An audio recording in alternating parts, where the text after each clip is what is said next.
Hey everybody, this is Mike Van Meter and welcome to the Recovery is Possible podcast. And I want to thank you for joining me. You can reach us at our Facebook site, which is also called Recovery is Possible, or our website, which is vanmeterwellnesssolutions.com. And this podcast exists to educate the public about addiction, remove the stigma associated with addiction, and offer help and support to those suffering from addiction. And folks, this episode is sponsored by FHE Health, a substance abuse and mental health treatment center specializing in treatment for first responders' needs, including PTSD, anxiety, and substance use. So take the first steps to a better life today by visiting fhealth.com. And so, folks, today my guest is going to be Beverly Perez, and she is the CEO and co-founder of ShieldUs. And she's going to talk about how and why she created this organization. And it's a very special organization that helps first responders deal with trauma, and specifically deals with the issue of suicide. And many of you know that suicide is just a horrendous problem in the country, but really today's discussion is going to be centered around first responders and specifically the police. And this may surprise a lot of you, but really in the police field, we're more of a danger to ourselves than the public is to us. We're more likely to die from our own hand than from being involved in an incident with a member of the public. And I think a lot of you may not believe that, but it's true. And Beverly's going to talk about that. And you know, it's just a big, big issue. And she's going to tell us about her story, some of the things that happened to her experience, and what led her to founding an organization like ShieldUs. And it's going to be just a powerful story. And I want you to hear from her how we can get well, we can help others get well. And, you know, if you're in this profession, if you're in the first responder profession, I want you to listen very closely to her story and really just take any advice that you can from her to help yourself and others. And so with that, Beverly, thanks for coming on the program. Hi, Mike. Thank you for having me. Yeah, so I hope I did you justice in setting that up there, and yeah, I'm sure you're going to fill in all the gaps. Yes, thank you. Well, how did we get here? Go back and lead us to, you know, how it is that you and why you and I are having this conversation today. Yeah, so it all started. No, I'm just kidding. It's been quite the journey. I did 10 years, as you mentioned. I did law enforcement. I did 10 years with the Prince George's County Police Department in Maryland. And after being involved in a traumatic incident, what I noticed was the gap in services for first responders. Primarily for me as a former police officer, I noticed the gap in services, and that's when I kind of came up with the idea to start something.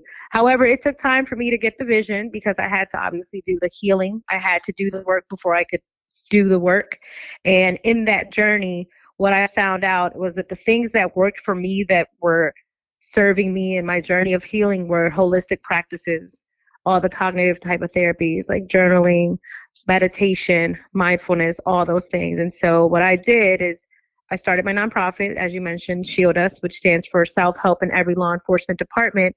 And our goal is to do wellness retreats for first responders.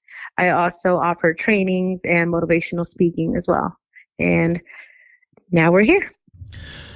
When you say retreats, are these like 3-day retreats? Maybe walk us through what are those and what happens at these retreats?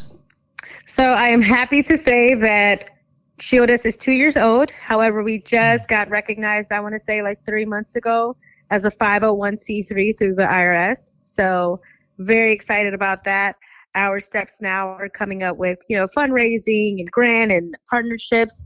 Ideally, how I would want the retreats to go, they would be for 3 to 5 days, depending on the group. I would put out, so we want to have our first retreat in 2023. And right now what we have on the website is the opportunity for people to go in. If they're interested in coming to one of the retreats, they would have to fill out an application. There is an application process for it. Okay. Great. So that's a lot like I participate in what are known as post-critical incident seminars, and this sounds a lot like that. Right. And so for us, what I would like to do when I do the retreats is I want to do kind of like the soul searching, the deep work to find out how we can recover from or deal with the everyday stressors of being on the job or things that we've experienced in our personal lives. Yeah. And so we would do like a lot of the mindfulness. We would do a lot of the meditation. We would do maybe even Reiki. And of course, in there, we'll have a day where we get to do something fun as a team. But what I want it to look like is no cell phones, no distractions. It's just you right then and there, raw, vulnerable, and sharing in this experience, and hopefully coming out with tools and skills and just a hopeful shift of mindset on how to continue, going through life and all its obstacles. Yeah. Well, there's certainly a lot of them. That's true for anyone, but particularly somebody in the police field. And I'm saying police because that's the background that you and I both come from. Mm-hmm. And, unfortunately, I've often said, and I've said on this podcast before, that if the public experienced once in their lifetime things that police officers experience on a daily basis, they would likely be in therapy for the rest of their life. But we face things every single day that would traumatize people. And, it's funny, my background is with alcohol, addiction. And people are like, how did that happen? How did that progress to the point to where you got to where you were? The more and more I study the field and I for those of you that know, I just finished my graduate degree in addictions and co-occurring disorders from the Hazel and Betty Ford program last week, as a matter of fact. Yoo-hoo, I got that done. But as I studied this field academically, not just from my own personal recovery, I realized that, the question shouldn't be, why is it that people have addiction and mental health problems in law enforcement?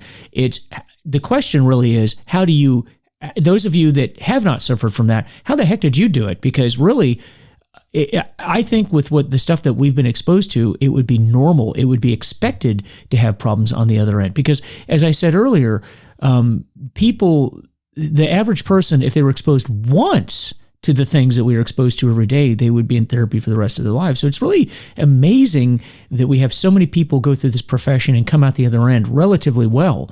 But what we're talking about here are the people that are suffering from trauma, PTSD, complex PTSD, all the different traumas that we go through in this profession, and then the devastating effects from it. Now, you have direct experience with that, and if you could, as much as you can or you feel comfortable with, can you walk us through there's a particular incident that led you to where you are now.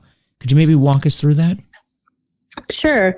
So one thing I do, I facilitate groups, and I do like mental coping skills or mental fitness or suicide awareness and prevention and all those things. And when I do these groups, I'm working with folks that are recovering from substance abuse or are dealing with mental health issues. One of the things I always ask them, what was the straw that broke the camel's back for you to get to this place? Like kind of like this place of desperation where you're just like, I need help. So I always ask, like, what was the straw that broke the camel's back? What had to happen for you to ask for help? And I say that to say that this particular incident that happened to me was what broke the camel's back for me. I noticed now in my journey that I'd been dealing with suicidal ideations. Depression. I've been dealing with that long before this incident. However, this incident is kind of what took it over for me. And I don't mind sharing it. I share it, wherever I can, because I feel like it's the best way to kind of connect with people. So my incident took place on March 13th of 2016. At the time I had been dating, of course, another police officer. It was actually one of my rules when I started working. I was like, no, Bev, you are not going to date a police officer. Like, you're not going to date a cop. And I stuck to that rule as much as I could until I fell in love with Jakai Colson. He was a rookie on my squad, and I just thought he was the most beautiful thing I'd ever seen. And so we started dating. We didn't tell anybody we were dating while we were working because I was the senior corporal on the squad and he was a rookie, and it was just too much. However, Jakai was really good at what he did. He always wanted to work in narcotics, and he was really good. By I think it was the second year, he got picked up by the narcotics squad, which is very early. Normally, you have to do at least 5 years on the streets before you get picked up to a specialty unit. But Jakai was really good at what he did. So he got picked up by the narcotics unit, at which point we started to let people know that we were together because it didn't matter. Like, he was in a separate unit. On March 13th of 2016, me and Jakai, we were at my house. He was staying with me. We were at home that morning. Everything was going well. He had a no-knock warrant with the SWAT team, and it was a Sunday. I had a special assignment at our headquarters, which houses, our chief, command staff, specialty units, and some civilians as well. So it's a pretty busy station. On this particular day, Jakai's in his, plain clothes in his unmarked vehicle. I'm in uniform. And we leave the house that morning, and he said he's going to pick up lunch and pick up some food and drop it off at my location where I was going to be working on his way to his warrant. And so I just remember us at the light. He looks at me. He waves at me. I wave back at him. He used to do this wave like the Little Rascals, where he put his hand under his chin and wave his fingers. And so he did that, and I responded to the area that I was going to work in, and I put the radio on for that area when I heard chaos. Like, I just hear officers screaming for more backup. And what it ended up being was an active shooter situation. There was a guy named Michael Ford. He had two brothers. They're known as the Ford brothers. They had been a bit of a problem house, I guess you could say, kind of in the neighborhood. Officers had responded there before. Well, on this particular day, Michael Ford wanted suicide by cop. So what he did is he went to our headquarters and he started shooting actively at our headquarters. So when one of the detectives tried to come out, he's getting shot at. So he retreated. He went back into the station, and that's when he started calling for help. And that's what I heard. The backdrop across from our headquarters is a shopping center. So it's a pretty active neighborhood, which makes it difficult for officers to actually shoot back at him because the backdrop is people and civilians. At this point, what I heard was, start me some more units, signal 13, signal 13. And signal 13 for us is when we call like every and anyone to come to our aid. So at that point, I turned on my lights and sirens, and the first thing that came to my mind, Mike, was crap, Jakai. Because I know that he went to go pick up food. He's in plain clothes. He doesn't have a dispatch radio. He's not able to listen to what's happening right now. He's in an unmarked vehicle. So the first thing I thought of was to call him. I'm going priority, one hand on the steering wheel, and the other hand, I'm on the phone, and I'm talking to him on speakerphone. And I'm like, babe, I need you to get out of the area. He's like, hey, where are you? I'm here. I'm like, no. I need you to get out of the area. He's like, what's going on? And he just hears the chaos. And I'm like, I don't know. It's an active shooter. There's someone there shooting at the station. Can you please just get out of the area? And I remember trying to talk to him, and it was a lot of confusion. At which point, as I got closer to the station, I heard what sounded like 13 shots, and my heart sunk. Like I just knew like something just happened. And of course, I had my windows down. It was a rainy Sunday. And as I'm driving into the scene, I heard Jakai, and he's yelling police, like he's trying to identify himself. And I look, and I saw him laid on the ground. I back my cruiser up in a 45-degree angle. I park it in a 45-degree angle in front of Jakai in order to shield him. And when I made an announcement, please stop shooting at him. This is a police officer. Please stop shooting at him. And I had my lights on, and I remember taking my weapon out, kind of duck walking behind the cruiser. I get on my hands and knees, and I'm holding Jakai, like I'm shielding him with my body. And I pointed my weapon outwards towards wherever the gunfire was coming from. And all I saw was police officers. I just saw blue. So I holstered my weapon at that point, and I held him. Jakai had been struck. He'd been shot by another police officer who mistook him for the suspect. Jakai had been shot on his side, and the bullet was looking for an exit, which gave him internal bleeding. So that's how I found him when I was with him. And I just remember being on my hands and knees and holding him, and he's choking on his blood, and his eyes are kind of rolling back, and he's still saying police, police, but like choking on his blood. And I just remember looking at him, and I'm like holding him in my arms, and I'm on my hands and knees, and I'm like, baby, I got you. Like, I got you. And he just looked at me. He stopped yelling police, and he looked at me, and then he closed his eyes. And at that point, I was like, hell no, not on my watch. So I take everything out of the cruiser. My cruiser was right there, of course. So I took everything out. One of my peers, one of my boys, his name is Katz. He put Jakai in the back seat. My cruiser, I was like, I'm driving. So I get in the driver's seat, and I drove him as fast as I possibly could to the hospital. And unfortunately, Jakai did not make it that day. What I know happened is when he responded to the active shooter situation, he saw in action the suspect shooting at the police station. Jakai jumped out of his unmarked vehicle, and as he's running for cover, he's shooting at the same time, and he shot 13 rounds, one of which struck the suspect, putting him down.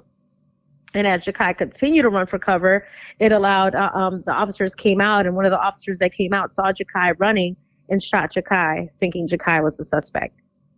And that's when I found him. After that, I knew my life, as far as at the moment, I was like, my life was over for me. Unfortunately, for unknown reasons, the police department denied my medical pension. Obviously, I couldn't do the work anymore. I had to get evaluated by several doctors who determined me unfit for duty due to PTSD, severe depression, anxiety, panic, and just all these things. September of 2016, I had a suicide attempt. Thankfully, I'm here. I made it through that. Yeah. However, it's just been a whirlwind of not understanding why this happened and feeling the lack of support, feeling lost, survivor's guilt. Oh man, I lived with survivor's guilt for so long. I just would think like, why? Like the one life that I was going to preserve, the one life that I was going to save or protect and serve, it would have been Jakai's, and I couldn't do it. So that's essentially through that journey and ongoing, I had to do some really, really deep soul searching work to get me to where I'm at right now. Just be here. Wow. Well, I am so sorry to hear about that. And, boy, there's a lot to dissect there, but I'm going to start with what I hear from a lot of people, and I go out and I do post-critical incident seminars, as I mentioned, and this is trauma that we're helping for not just police officers, but first responders deal with the trauma that they've gone through. And we have them go through the stories, and yours sort of mirrors many of the stories that I hear. And that is the trauma that you've gone through, which is bad enough. But what I hear, and oftentimes the people that come into these seminars spend almost as much, if not more time, talking about how angry they are that they felt betrayed by their agency. And I sense some of that in here too, that not just the incident itself, but how you were treated after the incident. Is it fair to say that contributed significantly to the trauma that you went through? Looking as the woman that sits here now, I know that it was just a lack of education, a lack of compassion, and that there's just so much work that needs to be done as it pertains to how to handle these kinds of incidents and how to help officers that go through this stuff. Mm-hmm. However, at the time, it contributed. It contributed at the time. I needed the pat on the back. They had an award ceremony for the officers that acted in valor that day. I was not mentioned. I was not invited. I was not. Like, I died out there with him, but I wasn't mentioned like I existed at all. And I don't know why. So that I needed that. Like, I needed to be awarded to feel like, I tried, and I needed the pat on the back. I needed the support, because all it did was, when I didn't get that stuff, it just contributed to my feelings of worthlessness. It contributed to my survivor's guilt. It contributed to, good, punish me because I couldn't save Jakai. You're right. I don't deserve an award because I couldn't save him. I'm not a hero. I'm not good enough. I am a burden. I don't belong here.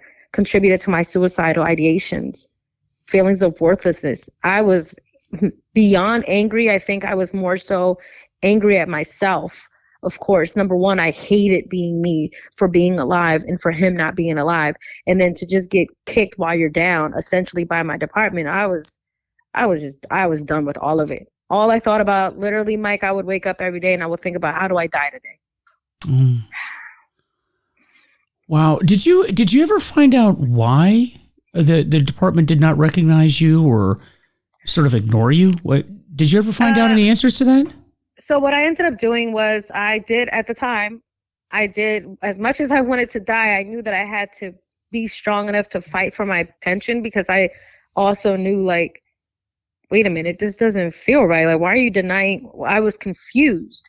So I did have an attorney, and he appealed once, he appealed twice. And it was interesting because at the time he was very adamant about this fight. He was like sending emails telling them, highly suggest you change your decision. And this is completely unfair and this and this and that. And then one day he just sends me an email and just says, Bev, just stop. Just let it go. And I was just like, what? No. And, he said he wasn't going to represent me anymore. At that moment, I knew that there's something bigger going on behind the scenes, above the scene. I don't know. And it's been some time. I put it away. I had to continue healing. I had to figure out for me, how much do I really want to do with myself first? And then I decided, literally in May, I went home and I did an interview with NBC4 News to shine a light on Prince George's County Police Department for denying my pension. And I'm waiting for answers. And Mike, I'm not a difficult person to get in contact with. However, I've not heard back from anybody yet. There was a second interview. After my first interview, there was a second interview from Calvin Harris, who works for the county. And he pretty much went on record saying, she deserves her full pension. She deserves the award. She deserves all the stuff. However, I've not heard from anyone. And, honestly, for me, the big picture is I've been homeless and suicidal. So my biggest thing is there needs to be a change in the pension plan, the verbiage, the decisions that are made, the decision makers. There needs to be transparency. Tell me. Like, I would love to know. Even if it's something as absolutely unfair as, well, it's because you're a woman. Oh, it's because you're Hispanic. Oh, it's because of this. Because we don't like you, Bev. But tell me why. Give me something. But I don't have that answer as yet. However, I am shielded by my strength and my intelligence and everything. So I'm going to continue fighting. I'm going to continue raising awareness. I'm going to continue sharing my story. I'm going to continue talking and doing interviews such as this to shine a light. And I'm not going to stop until they give me an absolute honest reason why they denied my medical pension. I'm not going to stop. Unfortunately, wow. I don't have the answer yet, though. So you don't have the pension now, or you do? Nope. You still don't have it? Nothing. Oh, nope. Wow. No. But I understand that they did give you an award eventually, correct? No. No. Okay. No. Wow. Nothing.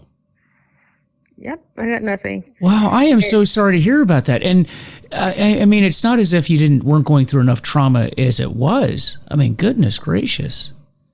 Yeah. I don't understand this. I really don't. I don't either. And when I think about it, I appreciate him, Calvin Harris, going on record and saying, she deserves the pension and we want to, award her immediately and all this stuff. But it's like, I'm not doing all this for an award.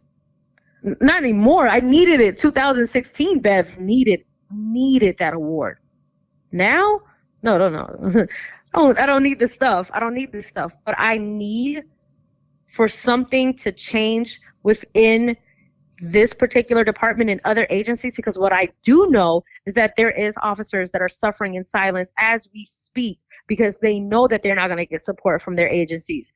They're self-medicating. They're sitting with depression. They're putting on their uniform and going to work every day thinking, I hate people and I hate it here. Yeah. Because they know that if they were to leave their jobs, they're not going to get supported by their agency, because unless your scars are visible on an x-ray, your scars are going to get overlooked. It's essentially what my department is saying. Sorry, Bev. No, you're fine. We're not going to give you your medical pension. You're fine. How are you going to tell me I'm fine? Were you with me at my nightmares every night? Are you with me in my suicidal ideations? But I'm fine because you can't prove or see my scars or my brokenness, quote unquote, on an X-ray. That's not right. You don't treat people like that. No, even though you had a diagnosis from a couple of different therapists, correct? From therapists that they had to assign so that right. they can see. Yeah, exactly. Yep. Right. Even with that stuff, they denied me. So I know that I'm not the only one, and I'm not going to be the last. That's my fight. So the award stuff, yeah, okay, that's nice, whatever. But what I'm doing it is bigger picture. It's big picture. Yeah.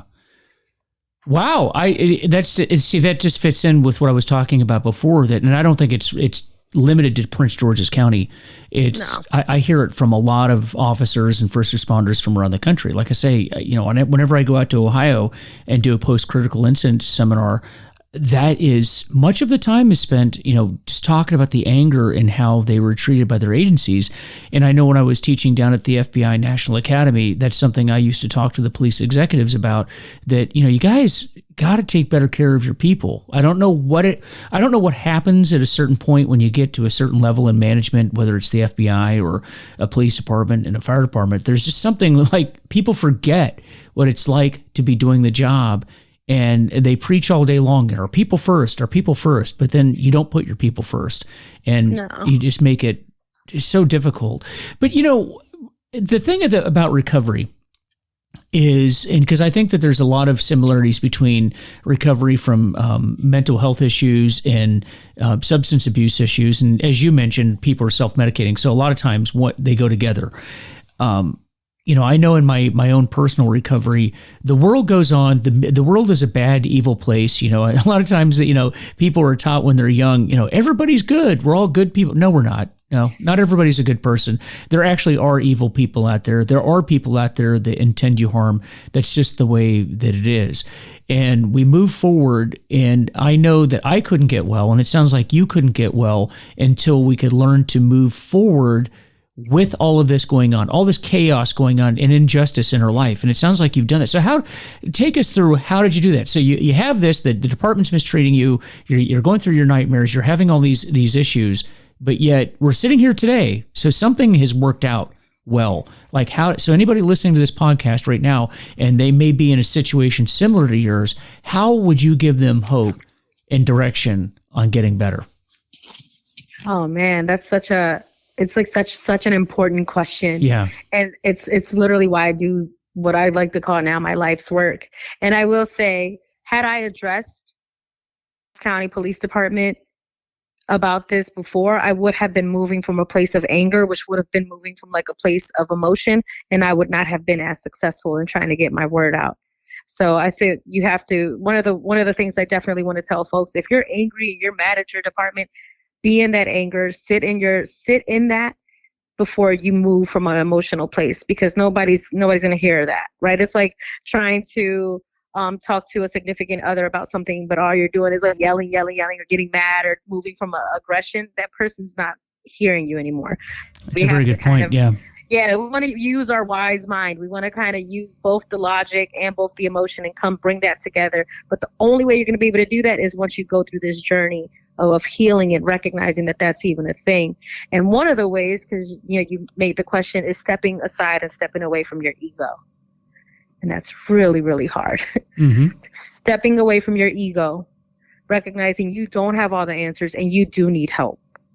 And as police officers, as law enforcement officers, we're used to being the people that have the answers, because let's face it, people come to us for help. We don't go to people. We don't go to others for help. They come to us for help. But in this situation, it's different. Yeah. But that's the problem. Even, I wish I would have known then what I know now. Even as a police officer for the 10 years, I should have been talking to a professional or a coach or a life coach or a guru, whatever your thing is. But I was pouring out of an empty cup. Literally, I was depleted. And I wasn't addicted to a substance, but I was addicted to dying. I was addicted to suicide, if I could make sense of it. I would come home, I would take off the uniform, I would look at my gun, and I would say, I'm going to wrap my mouth around that gun today. I'm not going back tomorrow. I'm tired. I'm over it. And then I would say, no, you know what? You're going to do it wrong. You end up half alive, half dead. Now mom's going to have to feed you through a tube. Never mind. Let's hope I get T-boned at a priority call tomorrow. Let's hope for that instead. That's where my mind was all the time. I would wake up and be like, why am I waking up for what? I don't want to be here. And it had to get to a point where you're going to make change either out of inspiration or desperation. And I was in a desperate space once I lost my identity, right? What I thought was my identity. When you're no longer a police officer and you have to switch over to civilian life, you feel like you've lost who you are without that gun and that badge. I was so one-dimensional. So another thing that we have to recognize, if you want to go on this journey of healing, or if and when, my hope is when you go on this journey, is that you have to recognize that you are three-dimensional. You are more than your profession. You are more than your addiction. You are more than that shameful, hurtful, traumatic event. You are more than that loss.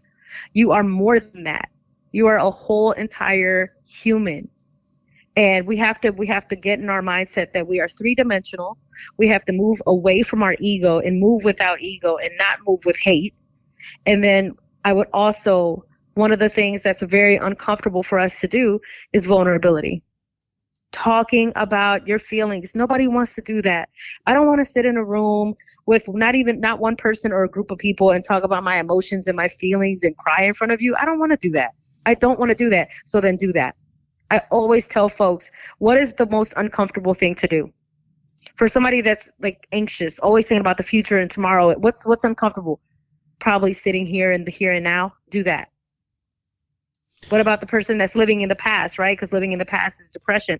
Oh, but I messed up, Bev. I messed up big. Like I messed up so bad. Well, what's the uncomfortable thing to do? Live in the here and now. So then do that. I always tell people, do the uncomfortable thing, because discomfort is change and change is growth.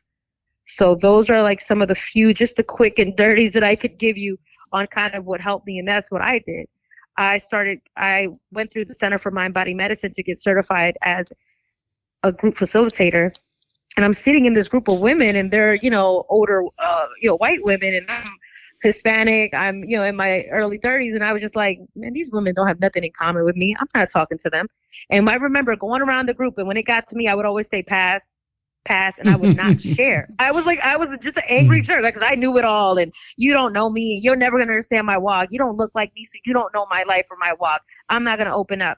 Until eventually one day my sister said to me, my sister's like, she's my hero. She said, I suggest you open up in those groups or you stop going, because you are literally wasting time that someone else could be using by getting this help. And you're wasting their time. And I was just like, fine. So at that point, the next day, I was like, you know what? Fine. I'm going to do the thing. I'm going to talk. And I talked. And Mike, I promise you, it was like this weight lifted. And it was the first time talking about my shooting. And I talked about it to these women who weren't police officers, who weren't Hispanic, who weren't, whatevers. And they each understood, because we've all been through trauma and we've all been through grief. And no matter what you look like or what you've been through, we know the 5 stages of grief. We know depression. We know how it feels to be completely lost. And that made me realize at that moment that I am not police officer, Hispanic, Bev. Like, I am human. I'm having a human experience. And in that moment, I was able to connect with all of these ladies, who a few of them I still talk to. And then I built community, and we want to be part of something. But it was a journey. I had to step away from my ego. We did mindfulness. We did meditation. I remember saying, I'm not doing this hippy dippy shit. Pardon my French. That's what I used to say. I was like, I'm not doing it. I was like, no, absolutely not. I'm not going to sit here and think about my breath and breathe. I'm not doing it. I'm not going to do it. And I did it. Literally, it has saved my life. Yeah. So doing the uncomfortable thing, doing the things that you don't want to do that. That's what I recommend. Yeah. And it's funny. I think we as police officers too, there's this tendency of first responders to only associate with other first responders. We talk about, different groups, white people hang out with white people, black people hang out with Hispanics, hang out. Well, police officers do that. Police officers only hang out with police officers. And because we think that like these people over here, no matter what group you're a part of, LGBT, things like that, we think, well, no one else can understand what we're going through. And what you're seeing there is, well, Not so much. Our experiences may be different. The trauma that we have is different. The problems we have are different, but everybody has problems. And, because I work with a lot of CEOs, I work with, high-powered people. I've worked with politicians. I've worked with clergy. You mentioned, but everybody has their stressors that they go through, and they're not any worse or better. They're just, it's just what comes at you is different. And so it was interesting that you're in this group with these people that you thought couldn't relate to you in any way, but really you could relate to them because they have their own issues. They have their own Correct. issues. They're just different issues. And, Right. but the way that we can solve these issues is largely similar, in how we address those issues. And I think it's good for us as law enforcement people to get out of our realm. I actually think it's a very healthy thing for us to do, to get out of our realm, because you mentioned that we're three-dimensional people, that we have we are not our job. This is at the end of the day, being a police officer is a job. I know that we think of it as being more than a job, and because it's what you are, it's what you identify as. But that can be a problem, particularly when the police job is great. It's very supportive until it's not. And if anybody's been on the receiving end of a law enforcement job that's stopped being supportive of you, it can be a pretty dark place. It can be a very dark place. And, the problem is that we put our entire identity in this thing. And now it looks like the job's turned on us, or the department's turned on us. And that's tough. That's a tough thing to do. And that's a good reality that I like to share with the first responders that I work with, because I'm like, when I essentially got terminated from my valor, when I lost the job, I was like, but I want to help people. Well, however, will I ever help people ever again? I will never, ever be able to do that ever again. I've lost my purpose. That was my why. I'm done. I tapped out of life. I'm out of here. When fast forward to where I'm at now, I'm helping people and saving lives every single day. Mm-hmm. Guess what? Without a gun and a badge. Mm-hmm. Like, I'm still doing it because I am able to. And that was my calling, and that was my purpose. And this is what I'm meant to do. It's unfortunate, the circumstances that had to happen for me to get here, but those doors had to close for these doors to open, and I had to walk through them. And it's like, you will see, if you join the job because you want to help people, once you leave the job, if you leave the job and you're like, how will I ever help people again? However you want. Everything is within the realm of possibility, but we have to get out of that singular mindset that, well, I'm only this, I am this is how I identify.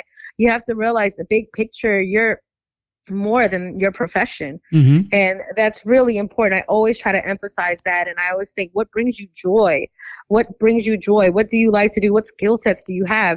And I also want to make sure that folks know, despite the lack of support from my department, I cannot take away the good that came out of those 10 years. It built me to be this woman. Resilient, leadership, command presence. You name it.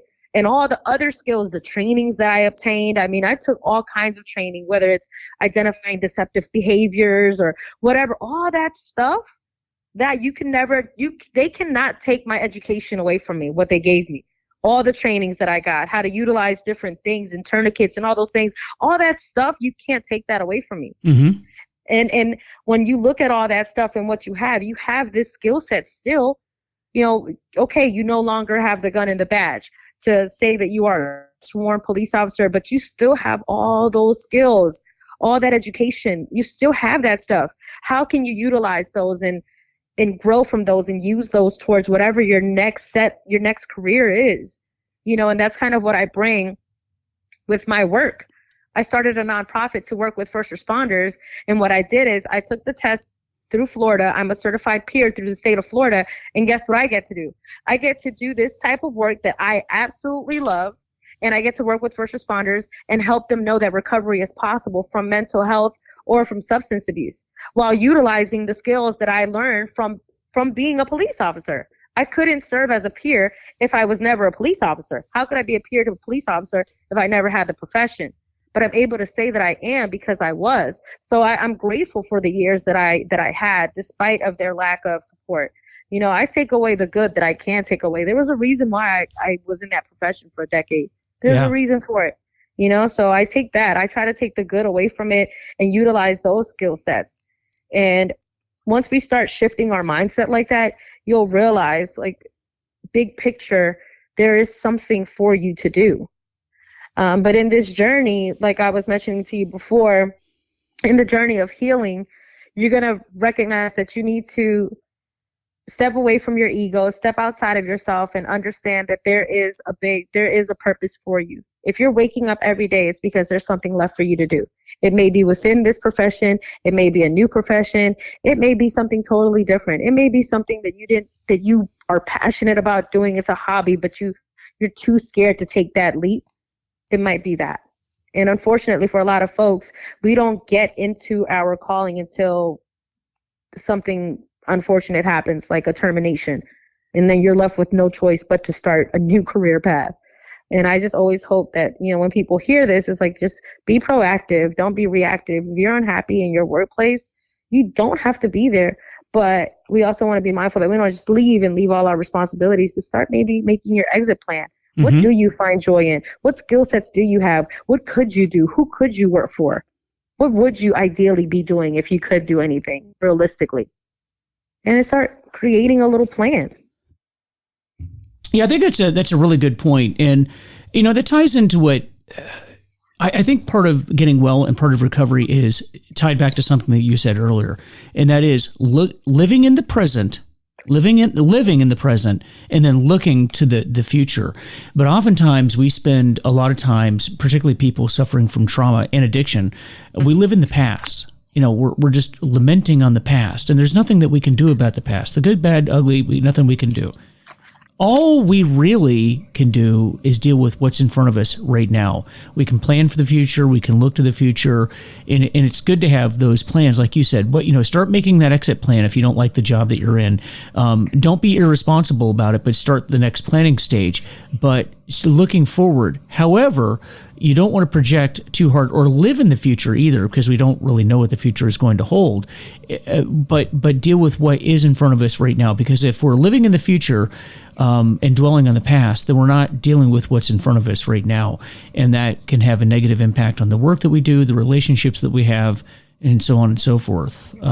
So I really like how you look at it. Yeah. There is, what am I going to do? I'm here. I'm here right now. However I got here, I'm here. The question is, where do I go from here? It's such an uncomfortable process because we want to be in control. But even as you sit here and you fantasize about this false reality that is the future, you're still not in control of it. It's still going to be what it wants to be. Frankly, you don't even know if you're going to be alive tomorrow. I mean, none of us knows. An hour from now. Right. I don't know anything. None of it. Well, I always ask people, though, they give me this strange, like I said, hey, when are you going to die? And they're like, what the hell kind of a question is that? I go, no, I'm asking because you're awfully worried about the future, right? You're awfully worried about what you're going to do 10 years from now. I mean, the fact is, you don't know if you're going to be alive 8 o'clock tomorrow night. You don't know. You don't know. You really don't know what is going to happen from day to day. So, to a great extent, you can say is, why are you obsessing over something that you're not even sure if it's going to happen? But I can tell you this: while you're burning energy on that, you're not paying attention to what's going on right now. Right now in front of you, and the gratitude of what's in front of you. And I always tell people, man, be grateful for your struggles. Be grateful for your struggles, because it could always be worse. Be grateful for your struggles. Yeah, I tell you, I see that when I go to 12-step meetings all the time. Whatever's going on in your life, trust me, you can go to a meeting and hear somebody that has had it worse. And and the fact is that they need you and help out. And that's the problem too with grief and tragedy and addiction is we become so obsessed with what's going on with us that we forget that really what we ought to be doing is helping other people get through their grief. And the magic of that is oftentimes in helping other people get through their grief. Miraculously, it helps us get through our own when we're helping others. Yeah, because I share my shooting, and I also have the dash cam of it, so I share that as well. And I have folks that are like, "How can you keep watching this? Like, how are you able to watch this over and over again?" So it's like not so much what you see, but you can hear. You can hear me. You can hear Jakai. You can hear the desperation and the hopelessness, and you can just hear it very rough. Kind of to just listen to, and they're like, how do you do this? I'm like, the more I tell it, the less power I give it. And my sister said that to me. She's like, Bev, the more you tell it, the less power you give it. And in telling it, it's healing to me. Now, when I watch the dash cam video, it is something that I do because I know that this falls in line with my purpose. And this is a part of the story. And I feel like, especially for first responders, or police officers to kind of really, I guess, buy in, for lack of a better term, all this stuff that I'm tell people to live in the present and mindfulness and meditation. It's like I have to rip the Band-Aid off kind of rough, and that's the way to do it. Showing them like that's what happened, and this is where I'm at now. Mm-hmm. And people are like, how did you get there though? Like, what did you do? Well, this is what I did. And I tell them what I did. The vulnerability, stepping away from my ego. Literally everything that I did, it cost nothing. It's being vulnerable, talking about my feelings and my emotions, stepping away from my ego, recognizing that I'm not better or I don't know it all or all that stuff. Like, man, you're not going to understand. You were never a cop. Or you don't get it, or you won't understand, or, I don't need it. I'm fine. Or blaming others. Like, so it's vulnerability, stepping away from your ego, right? And once you step away from your ego, you're also able to ask for help. Mm-hmm. Because we're the go-to, right? We're the go-to guy. So who does the go-to guy go to? Nobody. Right. So you're going to eventually explode. You could ask for help. Everybody, it takes a village because we want that sense of community. But in order to find your community, you're going to have to open up and be vulnerable. And I get it. Like at our ages, it's like, some people are like, man, Bev, where am I going to, for the folks that are in the rehab program, they're like, Bev, where am I going to meet sober friends? I'm like, dude, go to AA and you'll meet people there. Like, you'll find your new tribe. I know it's weird making friends at this age and stage of your life, but how bad do you want it? I always tell people, you're in a fight for your life. How bad do you want it? So when people are like, how did you get there, Bev? What did you do? I did the work. I did the stuff that I didn't want to do. Vulnerability, stepping away from my ego, and the uncomfortable stuff. So as it pertains to those that are dealing with self-medication or maybe addiction to alcohol or whatever it is, if drinking is what makes you feel better when you're feeling sad or mad or whatever, do the opposite of drinking. What's that? Not drinking. Going to getting a milkshake. Do that. Do the opposite, because we always talk about the definition of insanity. So if how bad do you want it? And if you really want change, you're going to have to do the uncomfortable thing. Vulnerability, stepping away from ego, and realizing that the uncomfortable thing, that's growth. And you talked about building your new tribe, and you mentioned something about, the people that said, if I don't drink now, where am I going to find my friends? Actually, all my friends are in recovery now. All of them are. And I'll tell you this too, that my network of people, friends, and even professional contacts are almost exclusively people in recovery. Every job that I've gotten since I retired was a result of people that I knew in recovery, actually. It's amazing. So if you're struggling out there thinking, well, I can't change I'm not going to have any friends, I'm not going to have any fun, that's absolutely not true at all. There's a lot of people, believe it or not, a lot of people in law enforcement that are in recovery, and very, very tight networks of people. You can do that. And when you were talking about the thing about living in negativity, you mentioned earlier, and we'll kind of circle back to this thing here before we wrap up. You mentioned that one of the things that you are planning on doing at this retreat is Reiki.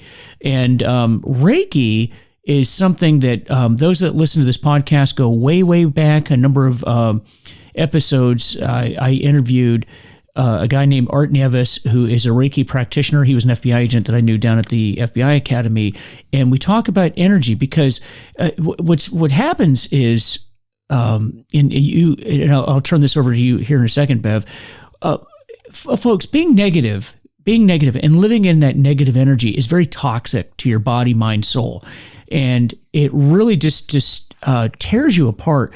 And when Art was talking about Reiki, he was talking about energy and how we project energy. And we did something called the white rice experiments, or he knew of this white rice experiment. And I talked about it on the podcast, where I went home and I tried it because frankly, I didn't believe what Art was telling me. And he had me talking lovingly to a bowl of rice, white rice, two different bowls, one talking lovingly to it, and then the other one yelling at it and being hateful and angry. And after a week, the bowl of rice that I was speaking lovingly to was still white, And then the other one had mold growing on it, the one where I was being negative to it.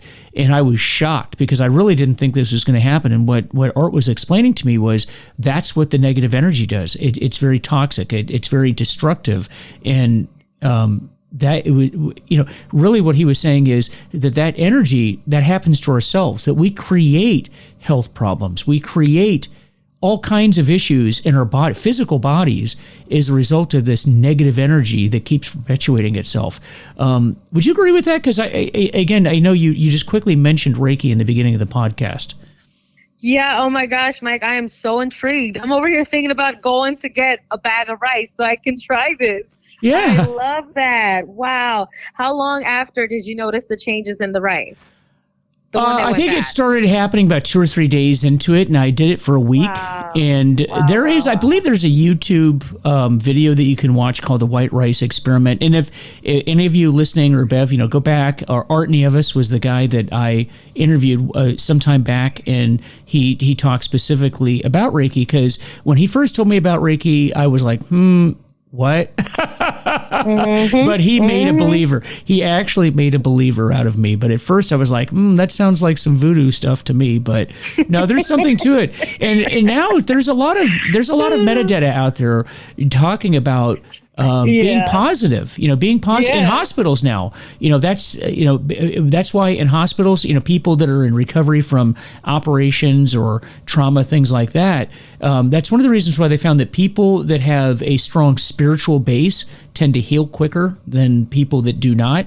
And it's because of the positive outlook. And that positivity has an impact on your physical well-being. And I notice that the times where I'm going through stress and I'm negative, I become sick, whether it's a cold, the flu, being run down.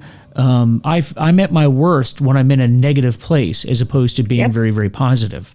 So I just wanted to touch on that because you mentioned it earlier. Yes, and as Reiki, also breath work is something that I want to include. All those things. I truly believe in all those things that are the whole holistic practices, because much like Art, your friend Art said, we are made up of energies. I mean, this is a vessel, right? The outside of it, it's a vessel. We have to take care of our vessel. That's important. But we are made up of energies. Like, it doesn't matter if Bev thinks, once I lose weight, I'll be happier. And then I lose the weight and I'm still miserable. It's because it's the energy. It's what you're giving. So what I tell people when you start on this journey, and I think that this is a great exercise for people to see, all right, is this stuff like hocus pocus or what is this? I think that's a good exercise. But I would also recommend for folks to start doing kind of like the positive affirmations, right? Telling yourself a positive phrase every morning rather than oh God, another day, about to sit in traffic, this sucks.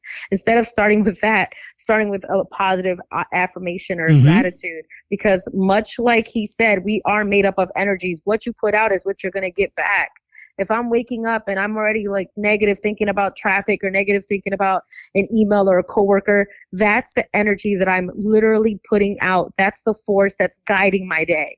That's how I'm guiding my day. And that's what I'm going to attract. I'm attracting traffic. I'm attracting negative, interactions with coworkers. But if I wake up and I have that shift of mindset, which is hard if we've been wired to be a certain way, and Bev, bad stuff happens. I don't trust people. Humans suck, this and that. I get it, because we get called out to the worst days. We don't get called out on good days. We get called out on the worst days. But if we shift our mindset to think, but I'm going to be that light for that person's worst day. Now you've shifted your mindset. You're the light that's going to go into that person's darkest day. It's giving you a different look when you respond to those calls. So we have to shift our mindset. Once you shift your mindset and you start walking in gratitude, walking and moving with love, it's so easy to recruit people to hate on something or hate a thing or a person or a job. We're pretty good at that. Really good at that. So the uncomfortable thing would be to move with love and to move with grace and to step away from your ego when you do that. Once you start moving like that, much like how you attracted your tribe, that you're saying, man, even my colleagues in a professional capacity, they're all like in recovery. Your tribe will come. You will attract certain folks and certain things into your life. As you mentioned before, life is going to be hard regardless. Trauma and grief are things that we're all going to go through, and we're going to continue to go through maybe. It's just not something that is it's in our control. Life is going to be difficult, but how you respond to these everyday things that are not in your control, that's what truly matters. And once you shift your mindset, you are shielded by that mindset that you're unbreakable. You can bounce back from stuff because you have shielded yourself with this mindset of love and gratitude and vulnerability and seeking and knowing that there is help and you don't have to life alone. You don't have to. Yeah. You'll find your tribe. But it's really the hardest part is the mindset shift. And absolutely, we are made up of energies. Absolutely Reiki, absolutely breath work, meditation. You know, the way that I got into meditation is when they told me, the way they said it to me, it said mindset, meditation is like a bicep curl for your brain. I like that. I love that because I work out. So I'm like, well, I can't just hit bis one day a month and think I got biceps. Like if I want to get biceps, I'm going to hit it like twice a week or once a week, every week for like 2-3 months. Like, so I could see the actual results. That's what meditation is. It's like a bicep curl for your brain. So my advice would be to do a guided meditation, a short one, whether it's 5 minutes, 3-minute guided meditation, not maybe every day, once a week. The next week you up it, do it twice a week. Mm-hmm. The next week you do it 3 times a week and you up it to 10 minutes. You know what I mean? And you just start working on it gradually. But absolutely, the Reiki stuff, all the holistic practices, for me, those are the things that saved my life. And then what I did is I added something that I love, which is the water. So I surf, I swim, and I include mindfulness, whether I'm doing a beach meditation and then I go in and I paddle out, whatever it is. So, yes. To include drinking a lot of water and cleaning your system out. Yes. Yeah, absolutely. Water, you know, because it's, and I'll point out that if anybody thinks that this kind of stuff is hocus pocus, the fact is that most professional athletes, elite athletes, spend a lot of time in meditation, in visualization. You know, yoga is actually very, very big with professional athletes. You know, the things that a lot of cops in particular are like, I'm not doing that. Well, I don't know. Olympic athletes do it. You know, NFL football players, basketball players. I was listening to a podcast with a professional NBA player, and he talked about how important meditation and yoga was in his life and how it helped him become a better professional basketball player. So, you know, if people who's living, you know, they make their living with their bodies and being able to perform at a high level, do something, maybe we should do that because, you know, you don't have to treat I think our bodies and our brains, I think for some reason we think, well, I'm not a professional athlete, so I don't need to do that.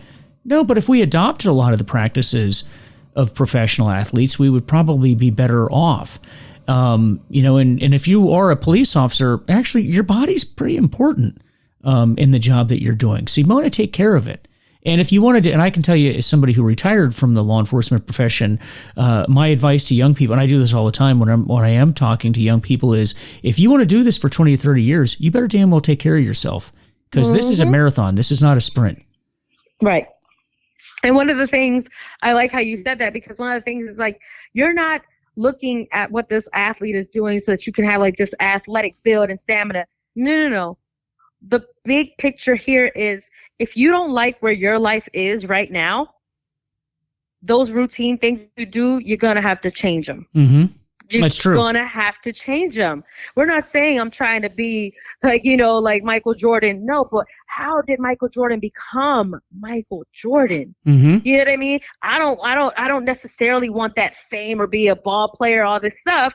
But how did this human, he's a human, right? Mm-hmm. What superhuman powers does he have that I don't? Well, then I always tell people to do that. Think about somebody you admire. Think about somebody you look up to. Learn their story, where they came from, learn the traits that they acquire, tell yourself you want those traits, and then learn what they did to get there. Yeah. A lot of times what they did to get there is eat a lot of humble pie, step away from their egos, and do weird stuff that they never thought they were ever going to do, like meditation, like mindfulness, like Reiki, like yoga, like all that stuff. Because they all do it. They all do. Yeah. And I can tell you something, if you're a multi-million-dollar professional athlete, they are not wasting their time on things that don't work. And again, I think you raised a good point. Look at somebody. Look at somebody's life. You go, you know what? See that person over there? There's something about them, their story, whatever it is that they do that I like, and study them. And what is it that they do? And what you're going to find, oftentimes, things that we police officers find as being silly, like I will never be caught dead in a, because I hear that from police officers. I'm not going to a yoga class. Are you kidding me? Right. I don't know. Well, Michael Jordan did. Right. Or they'll say things like, well, Bev, I'm not flexible. How do you think you're going to get flexible if you never try being flexible? Yeah. It's like when you try to go get a job and they're like, oh, you have no experience. Well, can I get some experience so I can have experience? Like, how do I get the experience then? Right. It's like, I'm not flexible. Okay. Well, how do you become flexible? By slowly but surely stretching out those muscles and those body parts until, I don't know, 3 months from now, you're doing a full blown split. But you have to start somewhere. How do I get better at running? By running. By maybe let's crawl. Then we walk. And now we're running. You know what I mean? But it's like the thing about it is too, you have to keep an open mind and a curious mind. The curious mind, the one that's always yearning for education and learning and realizes I don't have all the answers. Again, we talk about that ego, that curious mind. That's the one that you're going to excel with. Yeah. Always be open to it. Always be open to something that's going to benefit you. Do your research. Don't get me wrong. But if we do our research on meditation and mindfulness, that stuff's been existing since way before it became like a fad. You know, it's meditation. Well, all of the, whatever you're, if you have a religious tradition, you know, those of us that have a faith tradition, a faith, a faith of a particular religion. And by the way, it could be any of them. You will find that the great pillars, the great people in whatever religious tradition you're in, what did they do? A lot of meditation, a lot of praying, a lot of, mindful, what we would call mindfulness today. They were doing that back in the beginning of time. Oh, of course. This is nothing that has just been invented or is just coming to the forefront. It's something that's always been there. However, because of different cultures or whatever, we just didn't adopt those. You know, I didn't grow up meditating, but if I would have been born in, I don't know, India or with yogis or wherever, that would have been a part of my lifestyle and I would have had that. What I grew up with was, the go, go, go, the this and that and all that mindset, like all the rushing and all the stuff.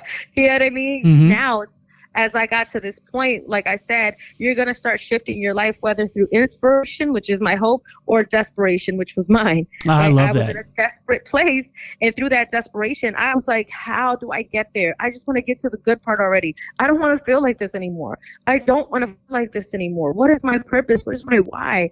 That's when I was like, well, Bev, what are you going to do about it? And I had to do the hippie stuff. That's what I used to call it. And it saved me, but I had to be open. I had to be curious and I had to want it. How bad do you want it? Because that's another thing that I tell folks. I can't want it more than you. I can't. I'm sorry. I wish everybody could be where I'm at and living in your purpose and walking in this walk, but I can't want it more than you. And if you are still blaming others or you still have displaced anger or you're still walking around with negativity and negative energy, you're not ready. You're not ready. Yeah, and I hate to do that when I have people that I'm working with. My field's addiction. When I generally make the decision to stop working with someone, it's usually because I tell them it's because, when I get to the point where I feel like I am working on your sobriety harder than you are working on your sobriety, then that's a problem. And and I love that. It's inspiration or desperation, one of the two, and you've got to want it. There's a lot of things that we can do to help people if they want to get well. A lot. If you want to get well, you reach out to any of it. You reach out to me, Bev, and any of the other people who've been on this podcast. Every single person that I have interviewed on this podcast would go to the end of the earth to help you. But not one of them, to include Bev and I, can help you if you don't want to get well. Not one. There's nothing I can do for you, and I love that you say it's how bad do I want it? How bad? And the question is, if you're listening to this podcast right now, how bad do you want it? Do you want to get well? You can get well. I'm proof of it. Bev is proof of it.